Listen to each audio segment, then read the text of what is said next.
Hello team. Hello boys. Hey guys, what's up and welcome back to Learning CSGO as a CS veteran. It feels good to be back. I've not made an episode in a couple of weeks now in this series because my friend has come back to CSGO, so I've been playing a lot of ESWC with him. I've played absolutely tons of CS in the last couple of weeks, so it feels really good. I feel very confident with the game at the moment and I'm really enjoying playing CSGO right now. So moving on to the round on screen, you can see we're playing DE Train. This was actually a game that I streamed last night. I streamed for about 4 or 5 hours. I was playing Ali and ended up rushing inside. They actually pushed the back of trains before people could even retake or rotate, and I got caught out there and we actually got destroyed in this pistol round. I think we only got 1 kill on this whole pistol round, so we lost this one quite decisively, and it's not a great start obviously on train. As CT, it's a pretty heavily CT sided map, so you're looking to get about 11-4 on train and CT. Obviously with it being matchmaking and not too coordinated, you can get away with maybe only getting 9 or 10 rounds. I wanted to hold that spot because you didn't say anything, and I wanted to go there, and then you went from connector towards there, and that fucked me. So moving on to the second round, we actually decided to force buy. So I have a 5.7 and full armor with head armor and no nades. So my goal is here is just to make sure they can't come alley. So I'm saying on mic, Ali's clear, I'm watching Ali and just making sure they can't push out behind us. So they actually start coming out of main here. I get the first kill onto that guy there and then get a flick headshot onto the second guy and then manage to spray this guy down slowly with a 5.7. So the situation is now a 2v2. I got the 3 kills there and my teammates just died there. So it's a 2v2 situation here. I know one guy's Pop Dog, so I got the kill on him and the last guy is Ali, you'll see here. So what I do here is try and get the kill on him. Obviously I don't manage to do it and he picks off my teammate. I get a nade on him here and you can see the bomb is actually down in the middle train. So what I'm trying to do here, I don't want to really stay around this area, so what I wanted to do is either go through Pop Dog and come out in alley, but I thought that would take a bit too long, so I'm trying to just make my way towards the back of the trains, basically just trying to play the long game. There's no rush whatsoever. You can see there's still a lot of round time left and he still needs to plant the bomb,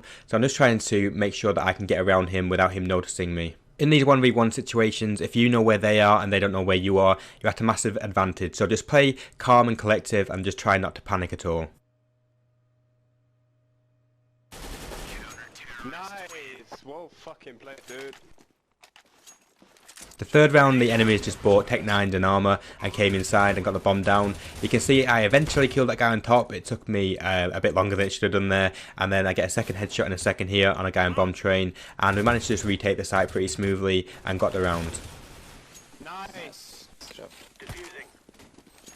The next round now, they could either force buy with scouts or just really have Tech 9 and armor. What I like to do on train, if I'm playing alley, which is my favourite position to play, is just get a smoke that is deep so they can't get too close to you before you can see them. And then as you can see here, what I do is just get a nice spray down, get a 3-man there, and then it's just a clean up from here on out. It's just a nice tactic to play if you are playing alley, it's just to smoke deep. Don't smoke too close to you because then they can swarm you and get too close. The last terrorist actually did a really good job then. I don't know where he came from, probably Pop Dog or main, and he actually managed to get the bomb down and get an extra $800 for his team. So that was a bit of a failing by whoever was playing Pop Dog, but anyway, it doesn't really matter. They would have been buying next round anyway.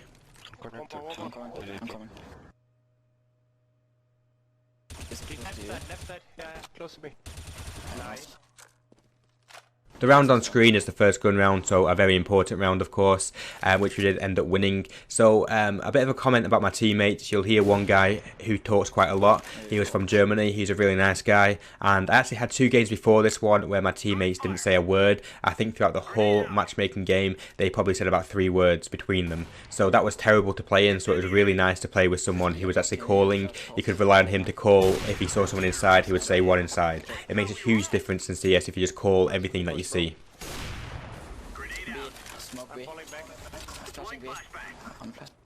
So we do have a lead here at this stage of 3-1, which is pretty healthy as long as we get the next gun round.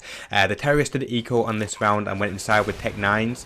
The people playing there only got 1 entry kill, and I think if you're playing inside on train, it's much harder to retake than outside, so you need to get at least 3 entry kills on most rounds anyway. So I got 1 pick here, but then got picked off from the side when I was trying to get a second kill, leaving it in a 2v2 situation. A couple of frags are traded and now this guy is in a 1v1 situation and the bomb time is pretty low at this stage. So really what he does is forward back and just tries to stick to the fuse, which I think really was the correct decision because there's not long left on the bomb timer and he just about doesn't defuse. He gets headshot in the very last second. Oh, lucky. Okay, apparently I'm not going big anymore. So that puts a lot of emphasis on this next round, the gun round. We really need to win this. If we don't win this, we'll have to eco, and we're just going to give away too many rounds as CT. Like I say, we're really looking for 11-4 or better as CT. So I managed to get one pick on the alley, and they start coming out of main and pop dog a bit slowly. For the rest of this round just plays out with my teammates getting their kills, and the enemy team not returning those kills, which is good for us. So the last guy here, you will see him get a AWP shot from pop dog, so we know exactly where he is now. So because our economy is better than theirs, it makes sense that we push him and make sure he can't save his AWP. That quick scope I did actually somehow hit him in the leg, so we ended up getting the kill on him, and that was a very important round to win. I got an AK. So the next couple of rounds, the terrorists ended up just rushing inside. They did get the bomb down, but we did win each round. So they got a bit of good economy by getting the bomb down. However, the rounds weren't lost for us, which is the most important thing. So we're not in too bad a position here, and it is currently 6-1. Any AWPs? Okay. On to the next gun round now. Again, the enemy did go inside. They really like to go inside, which I think is a bit of an easier option if you are playing matchmaking and you're not a pre-made team. If you are a pre-made team and you have some good smokes and flashes outside is always a better option. But for a bit of an unorganised team, inside is fine. So you can see I got the first kill with an AWP there, and someone started shooting me for CT spawn. He somehow didn't kill me, but I got killed by a second guy in the bomb site. So I gave the call here on the microphone to the last guys in CT spawn, and just to stick the defuse, I ended up winning the round pretty easily.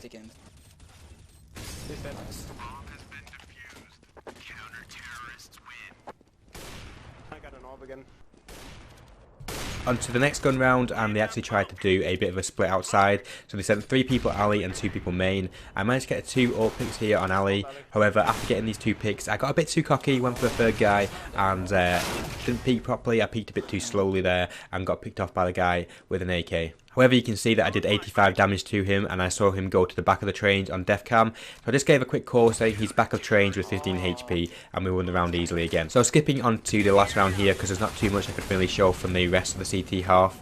They ended up going inside pretty much every single round, apart from this one on the screen now, and we ended up winning the half 12-3 in the end. So a decent score as CT. However, I know from a lot of experience how hard solo queue matchmaking on train as T can be. If you have a team that don't commit, you can do really poorly as train on CT, as T, sorry. But if you have a team who will return the frag, so I think the most important thing on train, for example, if you're going inside, is to stick together, and say someone kills your teammate, just get out and get that return kill on the enemy. Returning kills is important as hell in CS, and if you just return any kill that goes down, you will do a lot better. Okay. And then we push side. So onto the terrorist pistol round here. What I decided to do was take control of calling this round. So I said, come alley, I will smoke the left hand side, and we'll get into the bomb site and then just play defensive. So that can work. I mean, every single pistol round as terrorist on train is pretty hard to do. Going inside is always a good idea, but you can see as I got the smoke off there, I got one bulleted by a guy in alley with a USP. So, and we also have one guy AFK here, so not the best start to the terrorist side. We essentially just got torn apart one by one.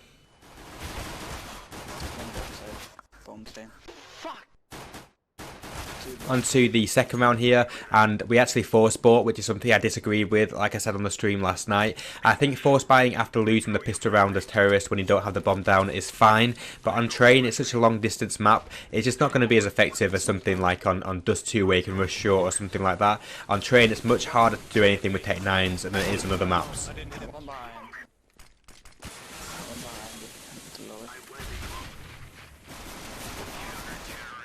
Nice try. So I'm just showing you now a clip from a gun round. The same story kept on happening on this map, was that we were getting entries onto bomb sites, but people weren't following them up. So on a map like Train, what's really vital is returning kills. I've mentioned it a few times in this video already. So if you get a kill or an entry kill onto a bomb site, what you're best to do is swarm that bomb site, get the bomb down before the CTs can rotate, and what you can then do is play together, and say you're on a 3v3 situation, if a CT rotates and gets a kill on your teammate, you need to peek out and get the kill back on the CT before he can pretty much hide, and if you just return every single kill as T on Train, you stand a much better chance than if you don't, if you play passive. So a good example of this is this round. We are going towards alley here, so I managed to get the first pick onto the guy at alley, and my teammate follows that up with the second pick. What we should be doing here is getting straight out into the bomb site, swarming it, getting flashes out, smokes out.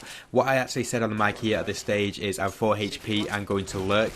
There's nothing wrong with lurking if you're low HP, because I knew if I rushed out here, I was just going to get picked off by a stray bullet or just get killed by a grenade. So I did call that I wanted to lurk, but everyone else just started just walking around. So in the end, I just rushed out by myself and got picked. What we should have done in this round every single time was people with high HP should have just got into the bomb site, smoked, flashed the connector, got the bomb down, and then played defensively. People are just playing much too passively on train. You need to just get the bomb out, get the flashes and smokes out, plant the bomb, then play defensive. If you don't follow up on any picks that you get into a bomb site, the CTs will just retake and rotate, and makes it much harder for you to then get the round. So moving on to another gun round, they are pulling the score back gradually, so at the moment it is 12-9 in our favour, so we're only up by a few rounds here. It's getting close. I do manage to get the bomb down and a couple of kills, and we win the round here. So this is just a round where we went inside, everyone got in there straight away, and any kills that went down were returned fast. So it's just an example that if you do play a bit more aggressive, especially on train, when you get the first entry kills, you can get rounds that way. So what we were trying to do as a bit of a tactic when we had full gun buys, which was pretty rare, was to just let me pick inside and then get in the bomb site after I got the picks. So you can see I did get an AWP shot there onto the first guy, however people didn't go into the bomb sites, and we even had someone camping back at T-spawn. So we just weren't playing very well as a team, and you can see a second guy here outside. So even though we were saying on the mics to come inside and to take inside when we had the entry kill, it just wasn't happening. So we kept on losing a lot of stupid rounds like this, and before we knew it the score was 13-13. So from 12-3 up to 13-0 wasn't too good. So I'm going to walk you through this next round. So we are on a force buy. I had a bit more money than everyone else, so I have a Tech 9 and just light armor, no head armor. So what we wanted to do here was go towards the alley, go to the left and get round into B. So basically go from alley to CT spawn to the back of B and try and get the bomb down. So I managed to get the first kill onto the guy playing alley with a Tech 9 and followed that up with the second guy into the bomb site. I got that kill with the Colt. So here I know there's one guy CT, because you can see I see him here. Everyone else is wrapping around towards a connector. So what we're trying to do here is still get round to B. I'm playing a bit more defensive, trying to get this guy in CT spawn, which eventually you'll see in a second I do kill him. So my teammates have gone through connector and through pop dog towards B. So the bomb is now going down in the B bomb site. So I know there's one guy still in A, so I'll just grab the guys up from CT spawn up towards the bomb site. I managed to get one guy from the bomb train rotating into inside. So that now leaves it into a 3v1 situation in our favour, and a round that we shouldn't ever lose. Out B, it's already out B. Nice. Nice fucking round, boys. Nice entry robo. On to the very next round, and we decided to do a fast indoor strategy. So we just wanted to get into the bomb site, get the bomb down and play defensive like we should have really been doing a lot earlier. So I got the first pick on that first guy there, which did give away to us that they are going to be eco. I did actually get a leg shot onto that guy there as I fell down, so I get the assist for the kill in a second here. So we completely opened up the bomb site because they were eco, and we managed to take this round easily, making the score 15-13 in our favour. So this is the same round, and I knew where the last CT was. He was in CT spawn. However, our money was pretty good, and I knew their money was low from them just ecoing now. So the last thing I wanted to do was push this last CT and give him an AWP. So I just played defensive, fell back and made sure they wouldn't have an AWP in the last gun round. So we were at match point here, 15-13 in our favour, and we decided to do a bit of a outside strat where we went slow and got some picks. You can see two of my teammates did die early on here. I started pushing through the alley smoke and caught out one CT who managed to no scope. What I then did is get to the end of the alley and opened the site looking for the second pick, which I did manage to get. One pop. So it's now a 2-on-2 situation, and I do think there's one in the A site. So I push out of alley here and do start getting shot in the back, but I managed to do a bit of a quick 180-degree turn and kill him. So that's just one advantage of having a bit of a high sensitivity. Another guy does kill me though, leaving my teammate in a 1v1, which he does unfortunately lose. I think that's a round that we should have really won, but there we go. So it's now 15-14 in our favour going into the last round. Yeah, he's gonna come behind us then. So here we are on the final round and we are low by, and I take a grenade to the face, but I do spot one here on the bomb train. I miss him with that scout shot but managed to get a grenade kill on him. What we're then trying to do is just slowly push out of the inside bomb site, get a pick and then swarm it and get the bomb down and play defensive. I told you. Didn't listen. Nice. So we are now in a 4v1 situation, something that we really shouldn't lose. I push up to play defensive and he gets a kill on my teammate, so I know exactly where he is, but I missed that scout shot. What I'm trying to do here is fall back, because if I get out of here alive, I can guarantee we win the round, because I can just play defensive and waste time. I do get picked, so in retrospect, it was better to just face him and try and do some damage to him. However, in my mind, I knew that if I got out, it was a guaranteed round, and if I stayed and fought him and died, we could lose a round. That guy there, you can see, he was watching lower instead of upper. I actually spoke to him on Steam after, and he thought he'd heard them in lower. So the last guy then just rushes him, and we end up losing. So a 4v1 situation to win, and we ended up losing like that, which was terrible. But anyway, it was a really fun game. I actually enjoyed this game. It was my favourite game of last night. Sorry, boys. I thought we had upper covered. Good game though, nice carry, Robo. So that is the end of the game. It finished 15-15. Out of all the games that I played yesterday, this was by far my favourite. I had some other games which I'll put on this channel later on which were technically better than this one. However, I really enjoyed playing with this team. You can see the guy who at the end was talking to me there. He was a really nice guy. It was a lot of fun playing with him. So I would take this game and a 15-15 draw over a 16-2 victory, which is boring any day. So I much prefer games that are close. It's a lot more fun, and I really enjoyed this one. So anyway, thanks a lot for watching, guys. I hope you will stick around. Please subscribe if you haven't already, and I'll see you in the next one. And just to add to that as well, the next one should only be in about a day's time. So tomorrow night, there should be a new episode already. Thank you, guys.